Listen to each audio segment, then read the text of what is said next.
Shopping करा किंवा थोडंसं लॉंग ड्राईव्हला जाऊन मग ह्या खरंच किती इम्पॅक्ट करतात? They can give you that therapeutic feeling. Okay, की त्याच्याने तुम्हाला असं ते छान वाटू शकतं, त्याच्यामुळे कामनेस वाटू शकतो, but that is not therapy. Okay, म्हणजे शॉपिंग ही जी गोष्ट आहे, ही गोष्ट तुम्हाला टेम्पररीली बरं वाटून देऊ शकते, पण ती त्याच्यामुळे तुम्हाला दर वेळेला तेच केल्याने बरं वाटेल असं कुठे सांगितलेलं नाही आहे, किंवा तसं नाही होत बेसिकली.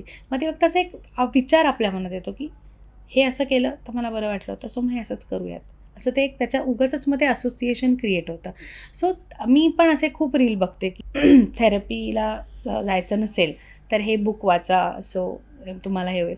पण बुक्स किंवा इन्फॉर्मेशन किंवा आता हे ग्राउंडिंग टेक्निक आता मी सांगितलं, म्हणजे अँझायटीवाला प्रत्येक माणसाला याच्याने फरक पडेल असं नाही आहे.